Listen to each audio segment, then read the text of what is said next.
Salut à tous. Alors la vidéo que je fais aujourd'hui, on va bosser sur la dos de chargeur, donc un gros chantier en perspective.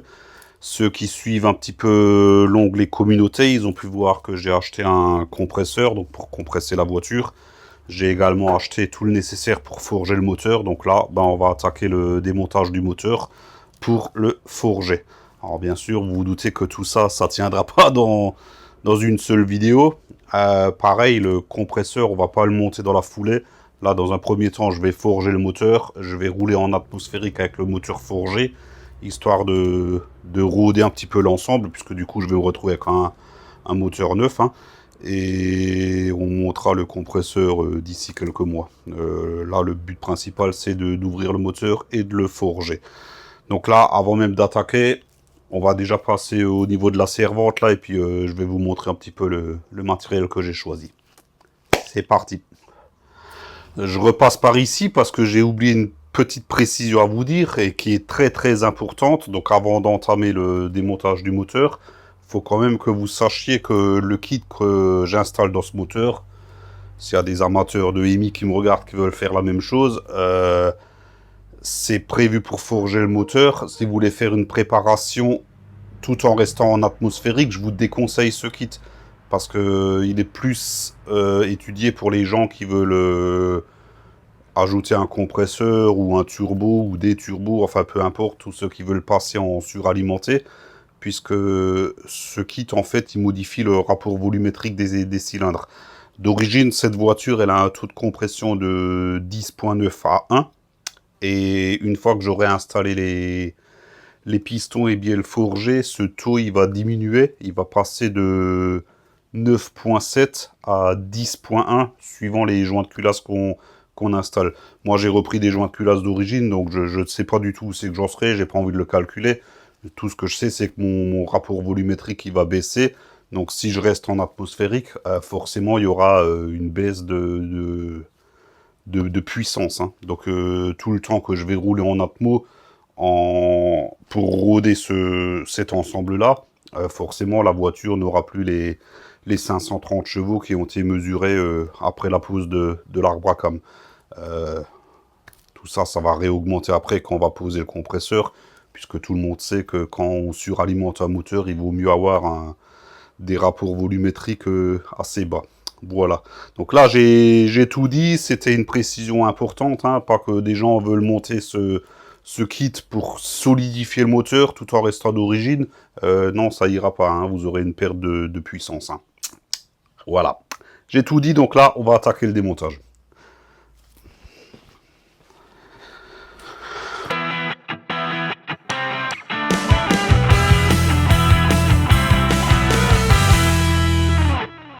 Bon allez hop, c'est parti. Donc là, on a les différents emballages. Donc ici, mâle, ça c'est les pistons. On a ici, manlet, c'est les bielles. Et accessoirement, comme je démonte le... Putain, j'ai déjà plus de place. Accessoirement, comme je démonte les culasses, que ça fait longtemps que moi j'ai supprimé mon MDS. Donc ça c'est le système qui désactive 4 cylindres quand on roule normalement. Un V8 pour moi ça doit tourner sur 8 cylindres, enfin bref c'est un vaste débat. Moi je ne l'ai plus, donc du coup je vais en profiter pour je l'ai déjà supprimé électroniquement, donc là on va le supprimer physiquement. Donc pour ça j'ai acheté des poussoirs de la marque Engine Tech. Donc ça c'est des poussoirs non MDS. Savoir que les moteurs qui ont le MDS, ils ont des poussoirs spécifiques. On en démontrera un, je vous montrerai. En fait, ça marche avec un solénoïde, donc sous pression d'huile. Quand le solénoïde envoie la pression d'huile, il y a un truc qui se déverrouille à l'intérieur du poussoir. Et du coup, le poussoir, il peut s'écraser sur lui-même plutôt que d'aller appuyer sur le culbuteur. On va déjà voir...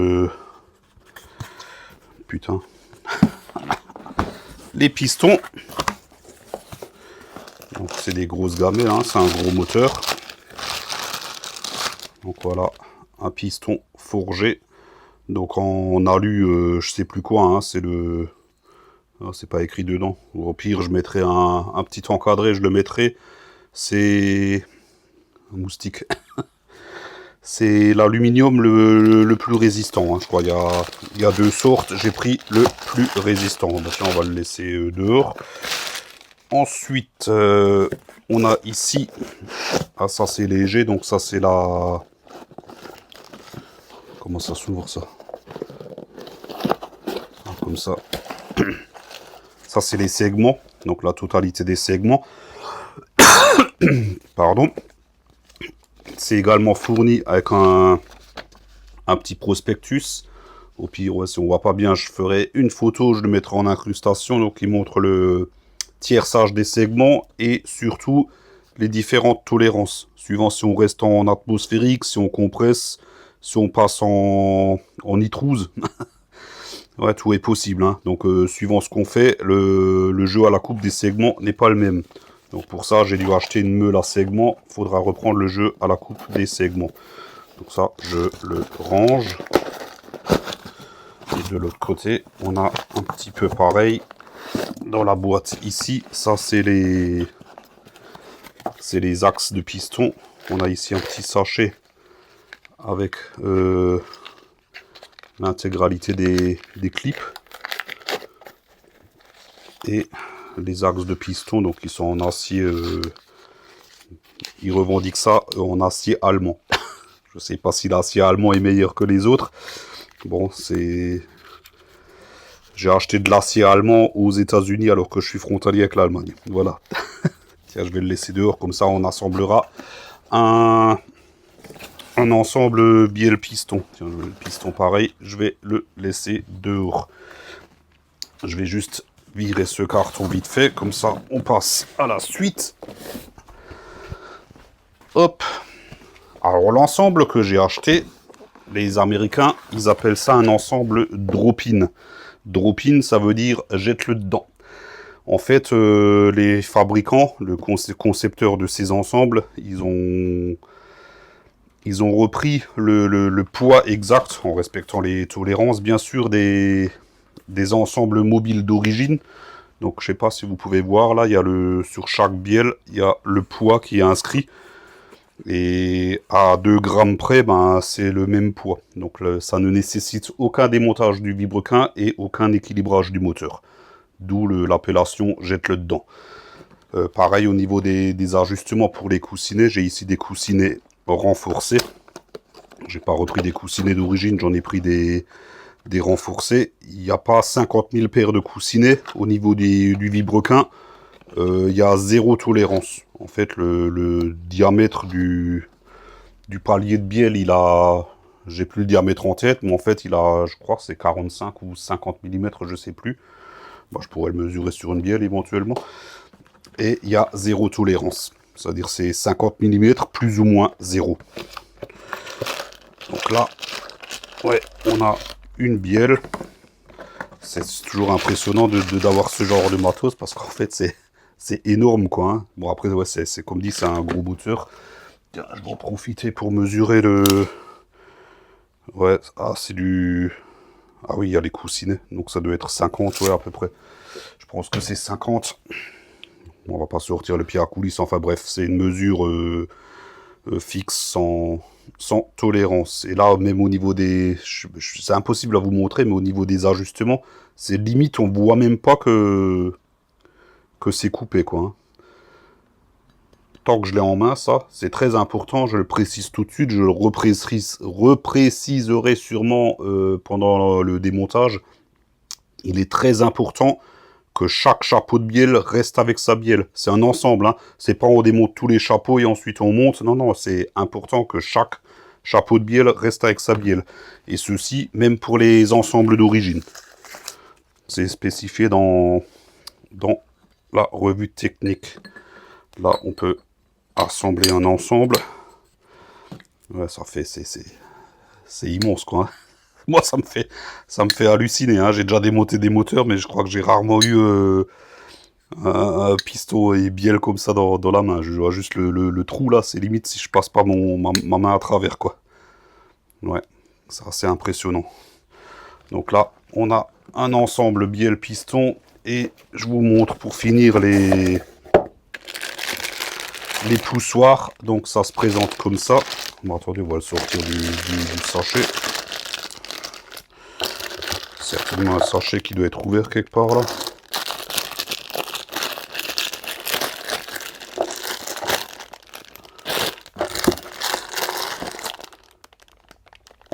Non.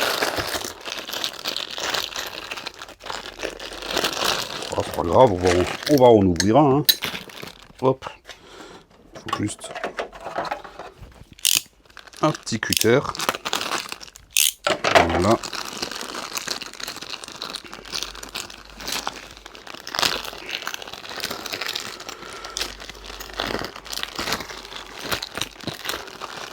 Donc ça, c'est un ensemble de 4 poussoirs. Il y a 4 ensembles comme ça.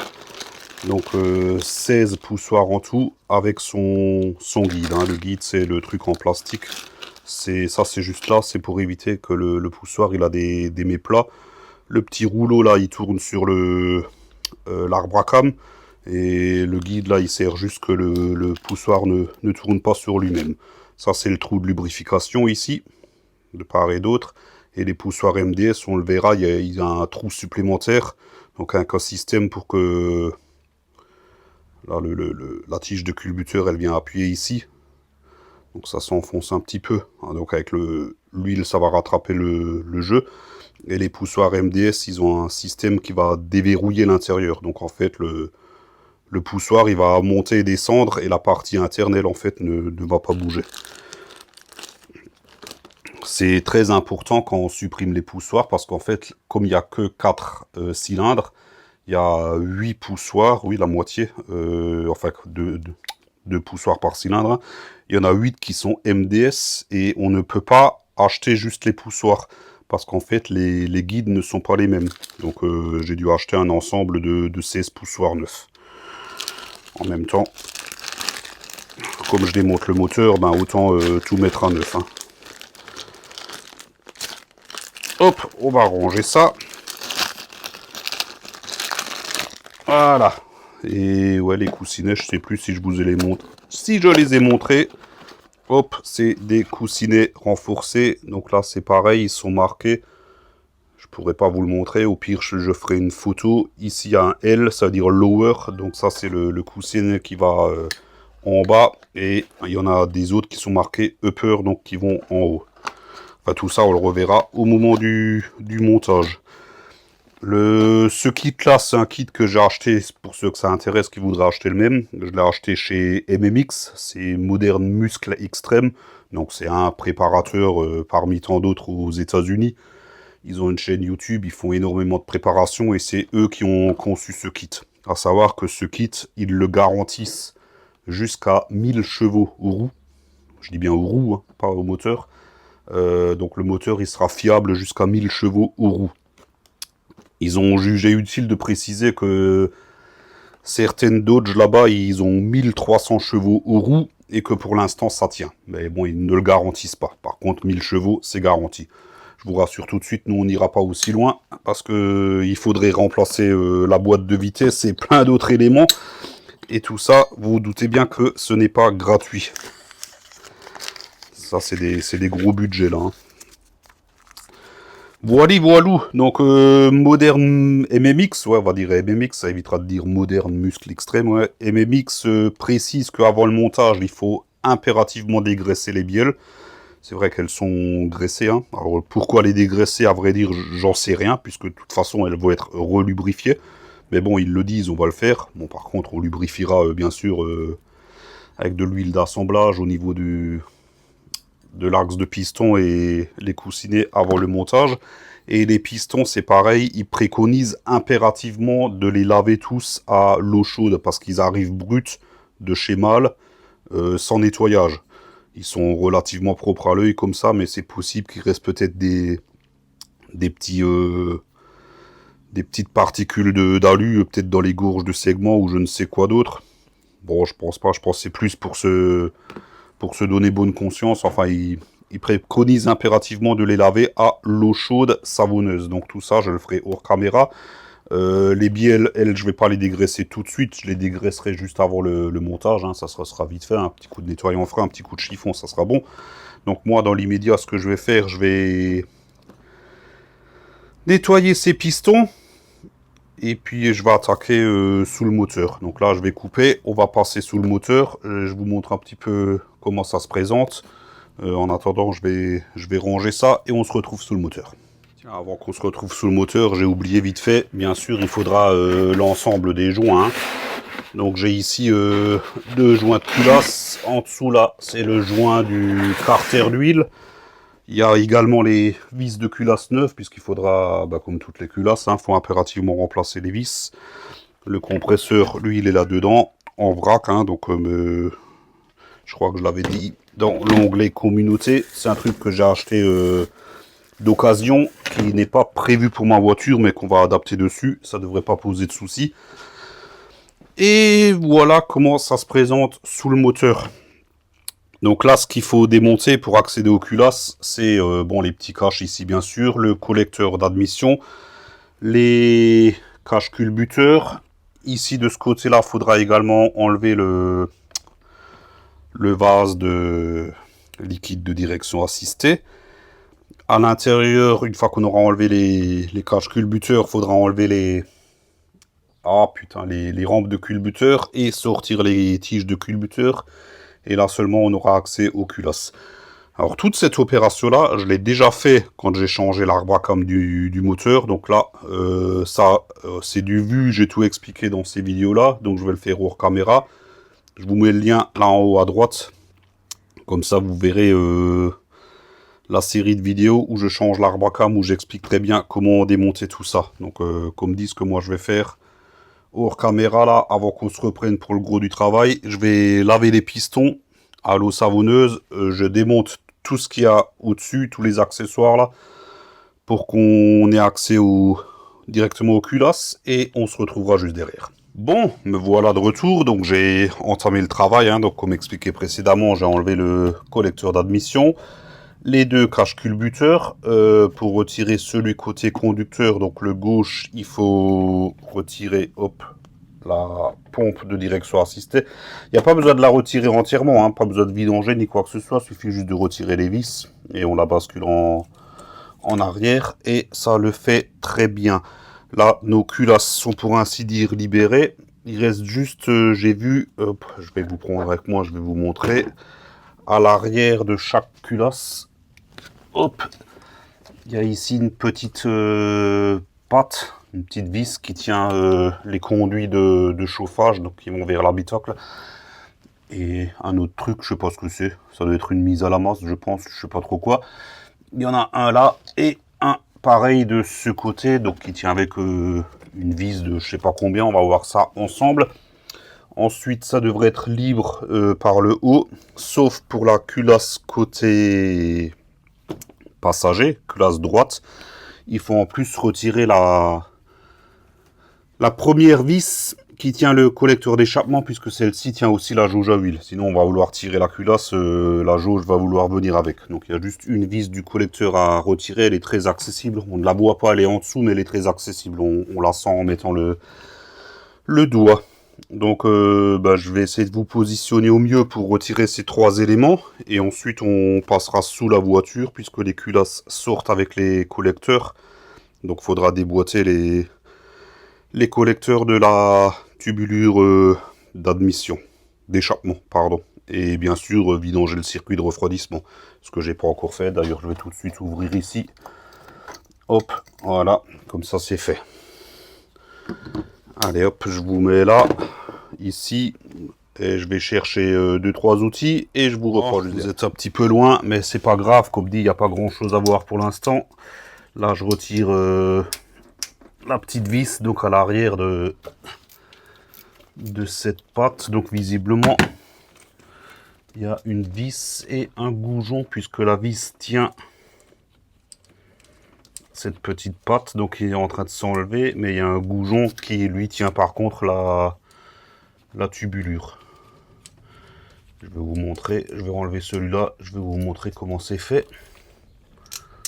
Voilà, ouais, c'est de la masse, forcément il n'y a qu'un câble, il est noir, c'est forcément de la masse. Il faudra par contre pas oublier de remettre ça au remontage, Et du coup, on peut retirer le goujon. Oh, par contre, là, ça craint. Il me faut une douille longue ou une clé... ou alors une clé plate. Je vais prendre une douille longue. C'est du 10 également. Est-ce que j'arrive? J'ai assez de place derrière? Ouais, je pense. Voilà. Bah putain. Ah, c'est pas la même musique là.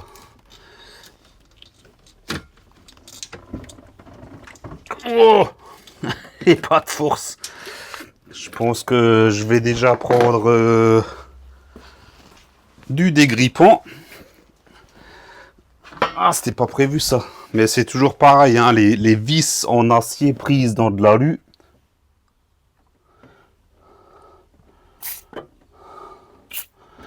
Voilà. J'ai déjà mis un petit peu de dégrippant. Et pour la défaire, je vais essayer du coup avec un grand cliquet. J'aurai plus de force. Par contre, est-ce que j'arrive à le passer? Ça, c'est une autre question.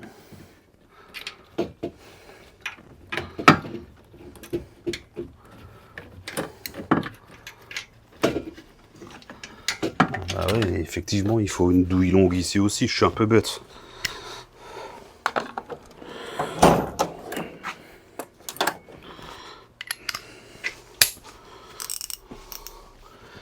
Allez hop. J'espère que ça va le faire. Ça serait dommage d'être coincé sur cette vis parce que là...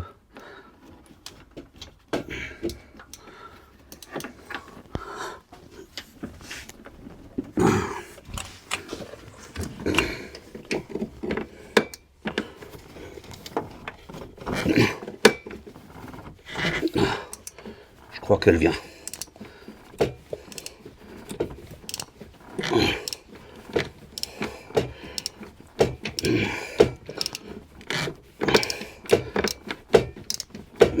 Ouais, ça vient.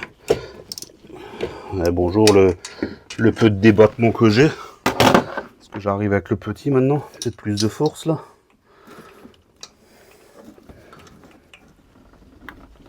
Putain, elle est vraiment...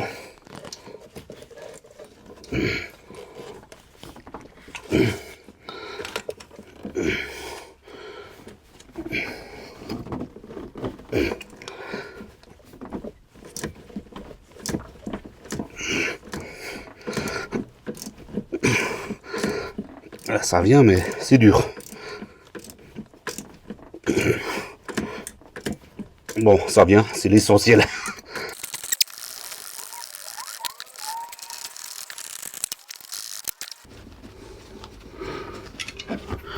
Voilà, je l'ai eu. Putain, la vache. Bon, ouais, comme dit, hein, c'est toujours pareil. Hein, les vis en acier dans de l'alu, ça s'oxyde très facilement. Hein, donc, c'est ce genre de vis donc, qui était prise dans la culasse et qui tient ma tubulure là, qui du coup peut bouger. Et avec l'écrou par-dessus qui tient les masses que j'ai retirées. Bah, je vais faire l'autre. Est-ce que j'arrive par ce côté? Parce que l'autre, ça m'a l'air un petit peu plus compliqué là.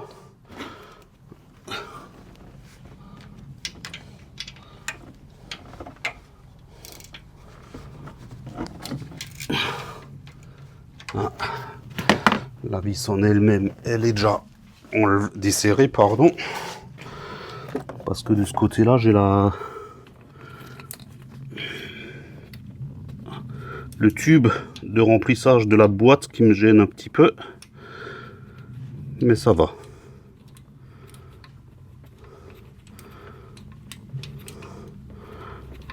Voilà.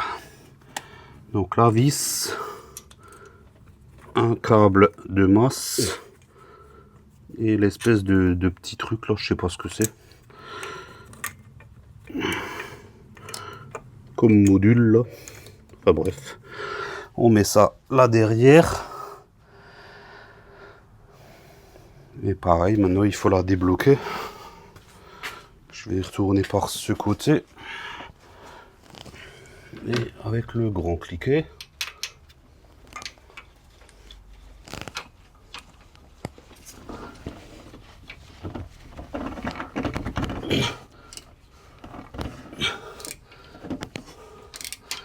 Et ça vient.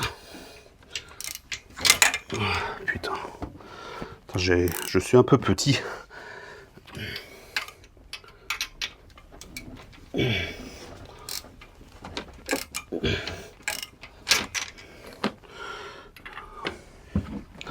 Est-ce que j'arrive maintenant avec le petit cliquet?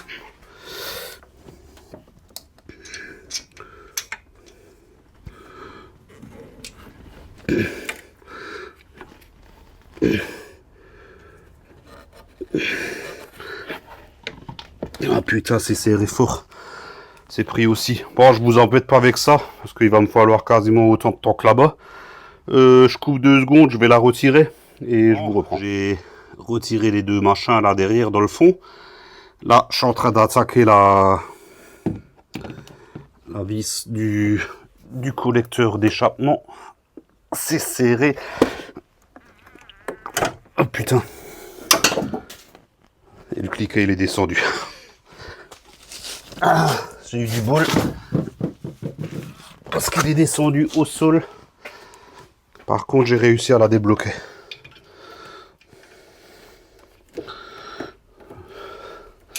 C'est pas très accessible. Heureusement que j'en ai une qu'à défaire. Ah, je m'en souviens de ces vis. Changer ces maudits collecteurs là.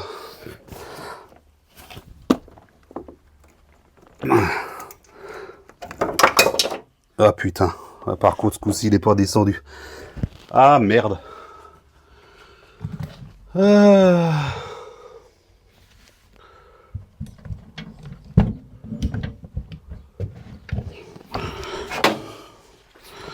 me faut une lampe.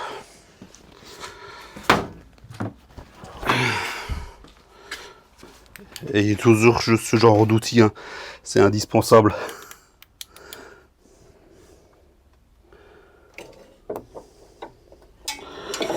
Hop, voilà.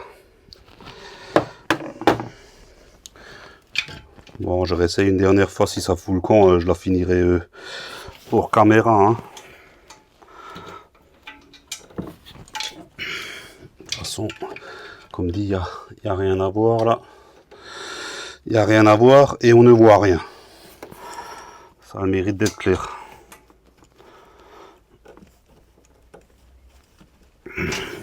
J'arrive même plus à la foutre dessus là.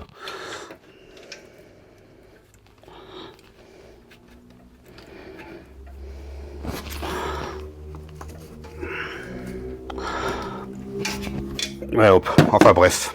Vous avez compris le truc. Parce que là ça tourne pour rien. Je vais la retirer. Et ensuite je lève la voiture et on se retrouve en dessous. Bon, là on se retrouve sous la voiture. Donc j'ai fini de retirer ma vis du collecteur d'échappement. J'ai également purgé le liquide de refroidissement en déboîtant la durite inférieure, hein, pas 50 000 solutions. Et là maintenant, on va désolidariser le collecteur du reste de la ligne. Donc moi, c'est plus des collecteurs d'origine, hein. Si vous avez encore les collecteurs d'origine, c'est un peu plus haut que ça se passe.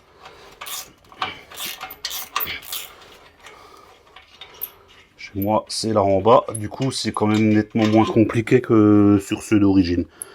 J'ai fait une vidéo pour déposer les collecteurs d'origine, hein. C'est pareil, je vous mets le lien là en haut à droite.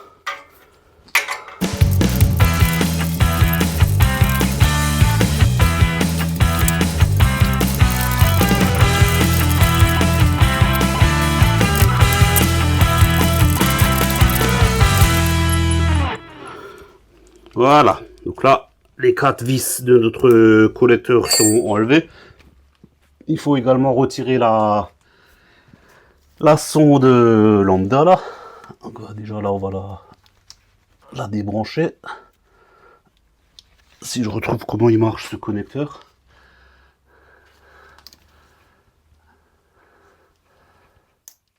Voilà, j'ai trouvé. Lambda c'est du 22. Il s'enlève très bien.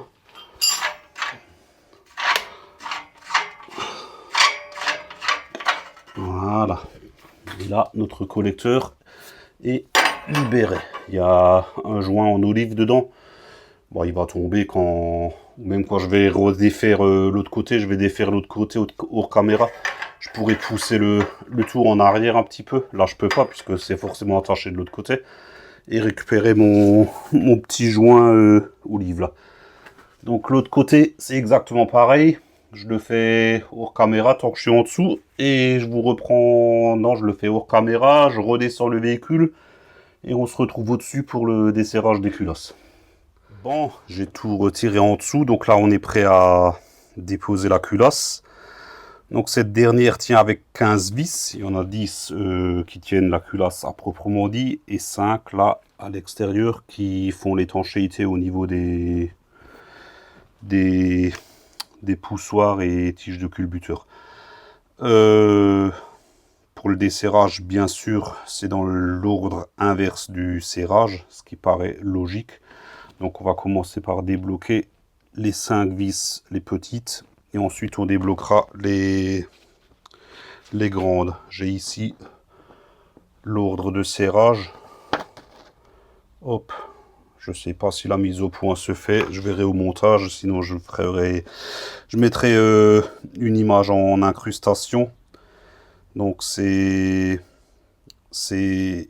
en escargot, donc en partant de l'extérieur vers l'intérieur, sauf une particularité, c'est celles à l'extérieur qui après se font en croix. Je sais pas si on voit au niveau du serrage, 1, 2, 3, 4, 5, 6, 7, 8... Mais après, on part plus ici 9, on part en bas 9, 10. Donc d'abord un escargot et les dernières en croix. Et au niveau des petites, ben, on part de l'extérieur vers l'intérieur. Hein. 15, 14, 13, 12, 11. Donc on va débloquer ces trois-là et ensuite on s'occupera des machins. Donc ce schéma est valable pour cette culasse comme ça ici. Il est valable pour l'autre, pareil, mais dans ce sens-là, tout simplement. Rien de bien sorcier. Donc là, on attaque le desserrage.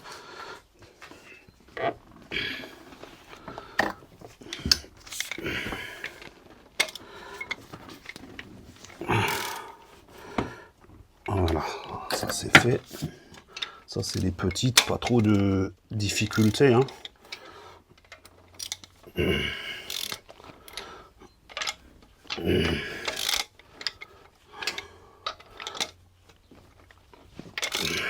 Voilà, là c'est bon.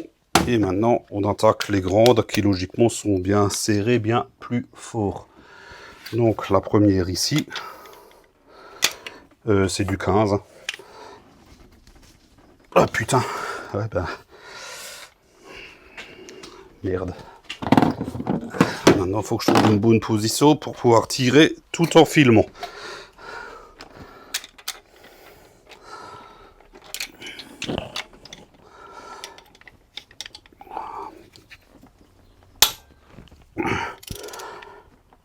Voilà. Ensuite, celle du bas.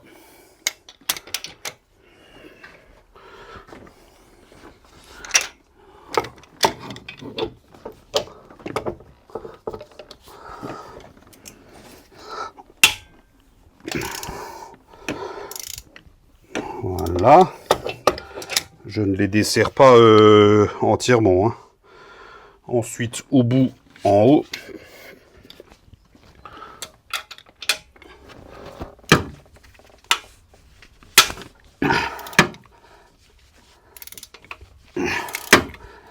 Voilà. Au bout, en bas. Il faut que je me mette ici. Oh putain, c'est déjà moins évident. Tâchez d'avoir les bons outils, hein, parce que c'est vrai que du coup, c'est pas pratique. Ah, mais ça passe. Avec une douille longue, ça passe. Enfin, je dis ça.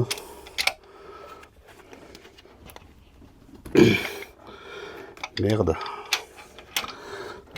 Ça passe pas. Donc du coup, je vais chercher une micro-rallonge. Est-ce que j'ai une micro-rallonge? J'en ai une là.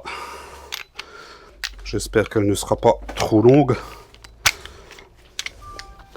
C'est pareil, hein, il s'agit d'avoir une bonne prise sur les vis. Hein. Et là, déjà, je suis emmerdé à cause de mes tuyaux de clim. J'avais pris des douilles longues parce qu'elles ont l'avantage d'être en 6 pans. J'en ai des courtes aussi en 6 pans. C'est mes douilles à choc. C'est mieux en 6 pans, hein, comme c'est serré fort. Ah voilà, là c'est bon.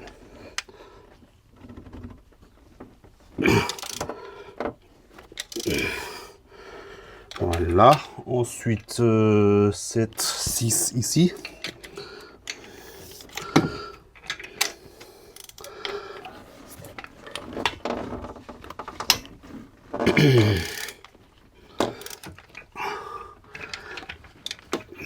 Cinq.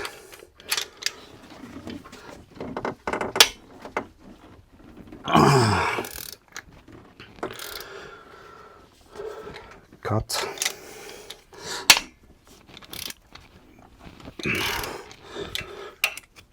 Trois.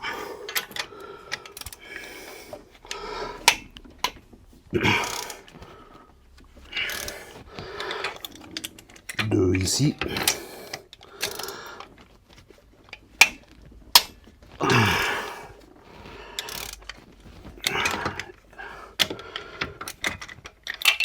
Et la dernière.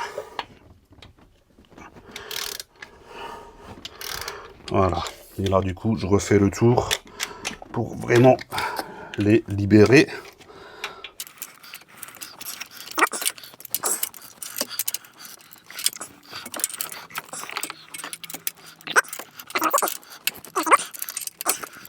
Et là aussi. Et enfin, la dernière, c'est bon. Donc la culasse, elle est débloquée. Alors quand je vais retirer la culasse, logiquement je devrais avoir un accès au support moteur qui est juste au-dessus. Si j'ai du bol, je vais retrouver la vis que j'ai perdue quand j'ai monté mes collecteurs d'échappement. Les collecteurs sont fournis avec des vis neuves et l'accessibilité elle est nulle à chier. Et en fin de compte, j'ai fait tomber une des vis dans le collecteur, enfin dans le support moteur, pardon, quand j'ai voulu la mettre. Du coup, j'étais obligé de reprendre une vieille vis. Les vis d'origine sont en 10 mm, enfin en 10 avec une tête de 10. Les nouvelles sont avec une tête de 12. Donc j'ai dû remettre de ce côté-là une seule vis avec une tête de 10. Donc là, je suis vraiment curieux de voir si je vais retrouver cette vis.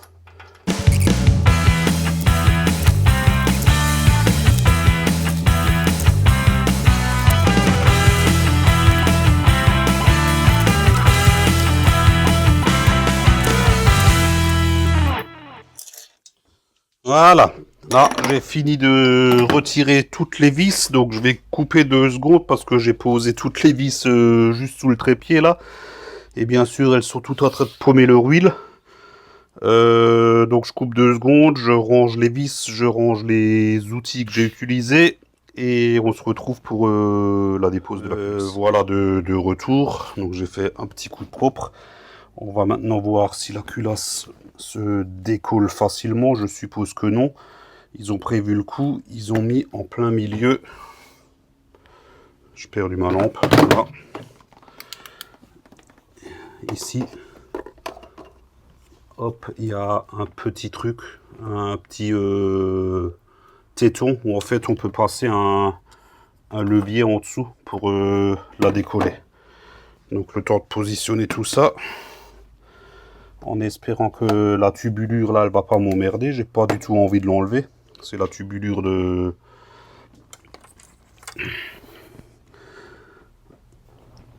Du truc du chauffage.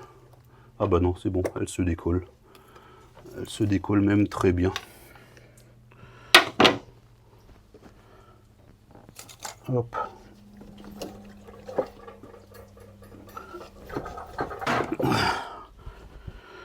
Alors j'entends couler, ça c'est sûrement le liquide de refroidissement qui ressort encore. Donc maintenant ça va être assez rock'n'roll parce que j'ai le collecteur qui vient avec. Et je suppose que ça doit pas être léger.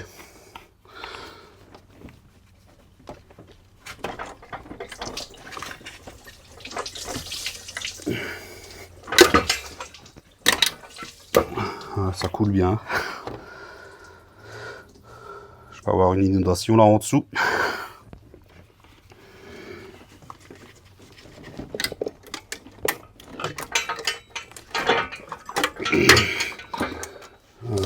Il y a quelque chose qui me coince, je sais pas quoi.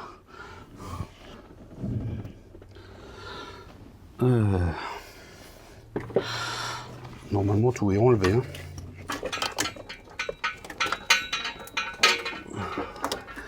Putain, j'ai ma lampe qui va de se couper. Ouais, on va laisser pour l'instant. Est-ce qu'on voit encore quelque chose? Ouais, on voit à peu près.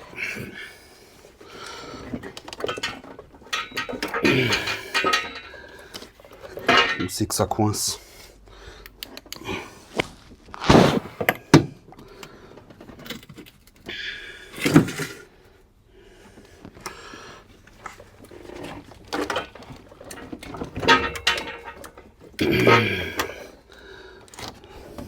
Merde alors.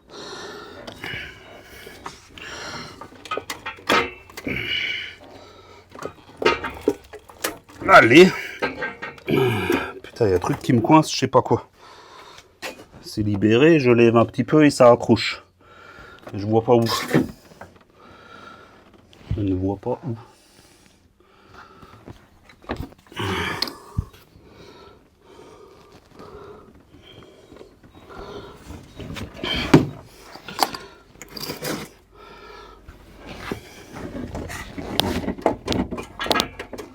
Ah, j'ai vu.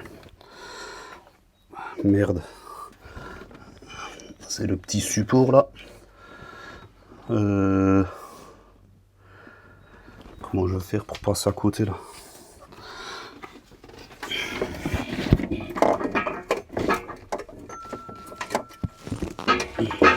Mais non, c'est pas ça.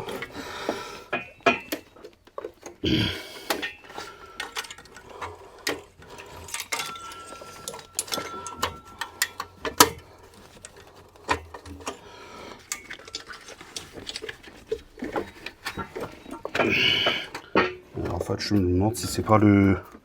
Bah oui, c'est le joint de culasse qui me retient en fait. Ah merde. Le joint de culasse, c'est multifeuille. En fait, il y a une partie qui est collée sur le plan de joint là. Et une autre partie qui est collée à la culasse.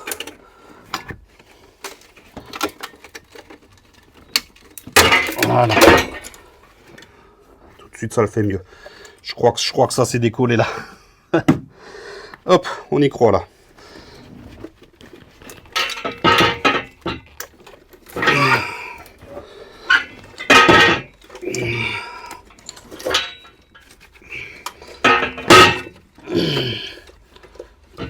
Putain, c'est lourd. Putain, la vache. Ah, c'est pas une culasse de C3, hein, c'est sûr.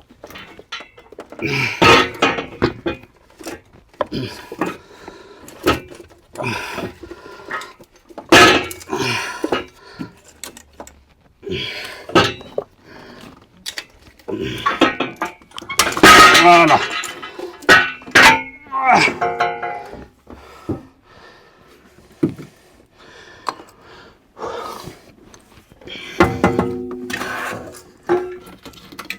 Bon, je suis désolé, il faut que je vous pousse.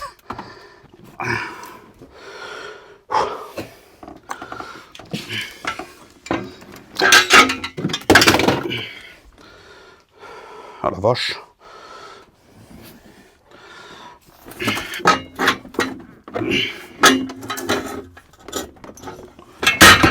Ah, je l'ai.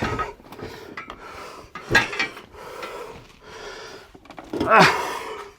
Je m'en vais de suite la poser derrière. J'ai préparé un carton. Ah.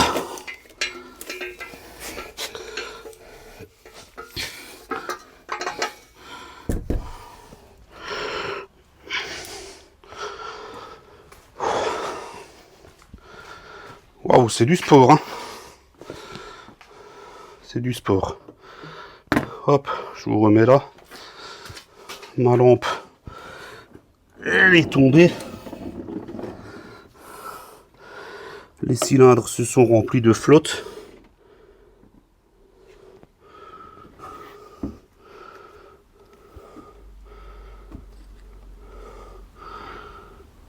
J'ai trouvé un petit morceau de... Je sais pas si c'est du plastique ou si c'est un bout de joint de culasse ou quoi. Bon, c'est rien qui était dans le moteur, hein, ça serait sorti par l'échappement de toute façon. Hein, là, je viens de le ramasser. C'est un bout que j'ai dû péter... je ne sais trop où quand j'ai retiré la culasse. Je vois pas ce que c'est en fait. Bon, je vais le garder de côté. Je vais examiner ça de plus près plus tard. Ouais, là j'ai forcément de l'eau qui allait dans mes cylindres. Donc je vais couper 2 secondes, enlever toute cette flotte et voir pourquoi ma lampe s'est éteinte là et je vous reprends. La batterie de ma lampe là a rendu l'âme. Donc je l'ai mis à recharger. En attendant, je vous montre vite fait comment ça se présente. Hein, avec la lampe de poche. Donc tout présente très bien, hein, les cylindres ils sont propres, il n'y a pas du moins voilà les deux que je vois, les deux là forcément on voit pas, il n'y a pas de traces ni quoi que ce soit. En même temps la voiture elle a que 100 000 km, hein, pour un gros V8 comme ça c'est rien du tout. Je vais remettre ma lampe ici, hop voilà. Alors j'ai pas eu de bol, j'ai eu beau fouiller dans le support moteur là, ben je retrouve pas ma vis de collecteur, ça aurait été trop beau, hein. Enfin bon. Concernant ce petit bout de machin que j'ai récupéré, c'est du plastique en fait. Donc je suppose qu'en posant la culasse, j'ai pas trop fait gaffe, mais je pense qu'il y a un bout de connecteur qui a dû voler à un moment donné. J'ai essayé avec un aimant, ça s'aimante pas. Hop, je peux vous le montrer. Voilà, j'ai mon aimant juste ici et ça ne prend pas, c'est du plastique dur. La culasse n'est pas faite en plastique, les cylindres et les pistons non plus, donc forcément, je pense que ouais, ça doit venir d'un connecteur que j'ai dû taper. Il y en a tellement là, bon c'est pas, ouais, même s'il manque un petit bout de connecteur là, au pire je le retrouverai au remontage. Et de toute façon, je pense pas que ce soit grave. Je vais vous montrer la culasse vite fait derrière avec le méga collecteur. C'est sûr que si vous avez le collecteur d'origine après, ça doit être plus facile à retirer. Hein. Donc les chambres de combustion sont vraiment très propres. Hein. Il n'y a rien à redire. Les soupapes, hein, je mets mon doigt. Hein. Hop, on va faire ça comme ça. Pour vous vous rendiez bien compte de la taille des soupapes. Hein. Elles sont immenses. Hein. C'est les spécificités des culasses hémisphériques. C'est des soupapes immenses. Avec bien sûr 2 bougies par cylindre. Le plan de joint, il est relativement propre. Il y aura juste à faire un petit nettoyage avant le remontage. Et puis là, ouais, on le voit, les vis, elles sont toutes pareilles, sauf la petite dernière là, que j'avais perdue en montant ces fameux collecteurs. Bon, ben ma foi là, on a fait le tour. Tout ça, ça méritera un nettoyage. Je ferai pas de rectification ni quoi que ce soit. Hein. La culasse, elle n'est pas déformée, il n'y a aucune raison qu'elle le soit maintenant. J'ai pas envie de démonter les collecteurs, j'ai pas envie de la ramener. C'est un simple démontage-remontage, donc ça ne nécessite absolument pas de rectification. Ce que moi je vais faire hors caméra, je vais déposer la deuxième. Hein. C'est exactement pareil. Et puis après, on verra où c'est qu'on en est. Bon, à plus. Bon bah ça y est, la deuxième culasse est déposée. Donc ça c'est Passé tout aussi bien que la première, bah pareil, hein, ça reste lourd avec les collecteurs. C'est pas évident, mais bon, ça se fait. Si on était à deux, je pense que ça serait plus pratique. Mais même tout seul, ça se fait. J'ai pas rencontré de difficultés majeures. Bon, ben, je pense qu'on va en rester là pour cette première vidéo. Donc, ben, on va se retrouver pour le débriefing. Bon, ben, ça y est, nos deux culasses sont enfin déposées. Donc, qu'est-ce qu'on peut dire? Ça se fait vraiment très bien de déposer une culasse sur ce genre de moteur. Il y a quand même relativement de la place. J'ai pas été emmerdé plus que ça. Collecteur d'admission, les bobines, les couvre-culbuteurs, tout ça, ça s'enlève vraiment très bien. Les culasses en elles-mêmes s'enlèvent bien aussi. Elles se sont très bien décollées. Juste les joints qui restaient un petit peu collés là, qui m'ont posé quelques misères. À sortir, c'est très lourd. Comme j'ai dit tout à l'heure, je pense qu'à deux, ça serait plus facile. Bon, moi j'ai un handicap d'avoir des collecteurs très longs, donc ça n'arrange pas les choses. Ça doit être plus simple avec les collecteurs d'origine, je suppose. Aussi, quand vous passez la main pour décoller le joint de culasse, faites attention, ça coupe le joint de culasse. Je me suis coupé le doigt en faisant le deuxième. Bon, y a rien de grave, hein. Donc là, ben ma foi, on est prêt pour la suite. Donc en attendant, si cette vidéo vous a plu, ben pensez à mettre un petit pouce en l'air. C'est sympa, ça fait plaisir. N'oubliez pas de vous abonner si ce n'est pas déjà fait. Pensez à activer la cloche afin d'être notifié de la sortie des prochaines vidéos. Comme d'hab, hein, tout l'outillage que j'ai utilisé, je vous mets les liens en bas en description. Vous trouverez aussi tout sur le site monoutillage.com, donc qui est partenaire de la chaîne. Vous avez 12% de réduction sur l'ensemble du site avec le code Tintin22. Et nous, on se dit à la prochaine pour la suite là-dessus. Ciao, ciao!